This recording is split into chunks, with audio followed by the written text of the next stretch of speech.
Good morning, and here is this week's food for thought. I stop and ask myself this question often, and that question is, who am I? I often been identified and continue to be identified by people I'm related to. Whether it be as Frank and Claire's son, or Bernetta's husband, or Bethany, Frankie, and Babs' dad, or most recently, as Pete's brother. Sometimes I've wished that I could be known just as Frank, and not by any of my personal relationships. Just wanting to have my own identity, without any other personal relationship and identifiers. Have you ever been identified solely by your relationship to someone else? Whether it be that of a parent, a spouse, children, or even siblings, grandparents, grandchildren, nieces, nephews, uncles, cousins. The list can go on and on. It's as though you feel as though you're living in someone else's shadow. It can be tough. But I'm truly blessed with the son, with the sibling, with the spouse, with the parent, with the friend, with the uncle, the nephews, the nieces, the cousins that I've called to be. In the midst of sitting and asking God to show me my identity apart from these shadows, I realize that there's even a greater shadow that I'm blessed to be under. And there's a greater shadow that you're too blessed to be under. And one that we should all desire to be under. And this is what that shadow is. The shadow of being a disciple of Jesus Christ.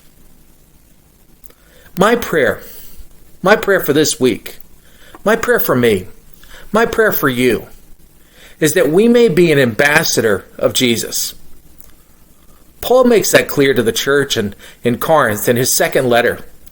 In 2 Corinthians chapter 5, verse number 20, when he says, "We are therefore Christ's ambassadors, as though God were making his appeal through us to be reconciled to God."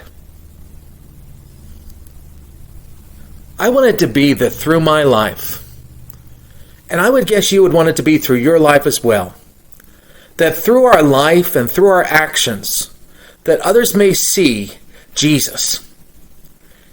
And then in seeing Jesus with us under Jesus' shadow, and seeing Jesus through us, and identifying us as disciples of Jesus Christ, that people would want to come to be reconciled to him, to be reconciled to God. So instead of coming out from under the shadow, be willing to be in Christ's shadow.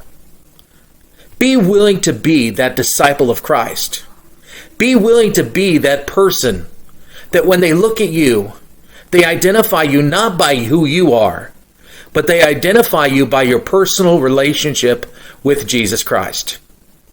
And through that light, it points other people to the light. With God being that light, that through grace and love shown to us through the shadow of the cross, we may be reconciled to God.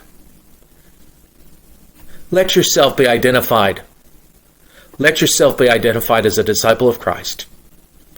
And allow those other identifications, those other things where people identify you, to be an added blessing, to build in your testimony of telling how good our God is.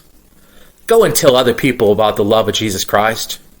Live in his shadow and let his light shine brightly throughout you, throughout your words, throughout your speech, throughout your actions, throughout your reactions, both today and tomorrow.